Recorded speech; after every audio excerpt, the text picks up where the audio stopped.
തിരുനാവായ വലിയൊരു സ്മൃതിനാശത്തിൻ്റെ പുനർനിർമ്മാണത്തിൻ്റെ തുടക്കമാണ്. നൂറ്റാണ്ടുകളുടെ പഴക്കമുള്ള വിശുദ്ധമായൊരു ഒത്തുചേരലിൻ്റെ തുടക്കമാണ്. നമ്മുടെ നദീതട സംസ്കാരത്തിൻ്റെ വേരുകളിലേക്ക് ജീവജലം നൽകിക്കൊണ്ടുള്ളൊരു ഉപാസനയാണ്, പ്രാർത്ഥനയാണ്. തലമുറകളുടെ വിശ്വാസവും ചരിത്രവും സ്വത്വബോധവും ഒന്നിച്ചൊഴുകുന്ന ജീവസുറ്റ മഹാസങ്കേതമാണ്. തിരുനാവായയിലെ മഹാമാഘ മഹോത്സവം വെറുമൊരാഘോഷമല്ല. അത് നിളയോടും നവാമുകുന്ദ സംഗീതത്തോടും ചേർന്നു നിൽക്കുന്ന മാമാങ്കത്തിൻ്റെ സ്മരണകളിരമ്പുന്ന പുരാതനമായൊരു ജീവതാളത്തിൻ്റെ വീണ്ടെടുപ്പാണ്.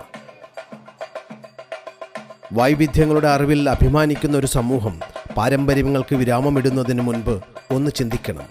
ഓരോ കാൽവയ്പിലും കാതോർക്കണം. എവിടെ നിന്നോ കടം കൊണ്ട ഒരാഘോഷമല്ലിത്.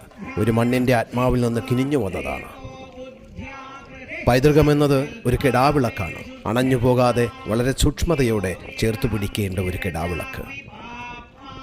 ഇതിൻ്റെ വെളിച്ചത്തിലാണ് ഇവിടെ സകലതും ഉണ്ടായതും ഇന്നുമുള്ളതും നാളുകളിൽ നിലനിൽക്കേണ്ടതും. മാഘമഹോത്സവത്തെ ഒരു വലിയ വിജയമാക്കുക, ഏറ്റെടുക്കുക.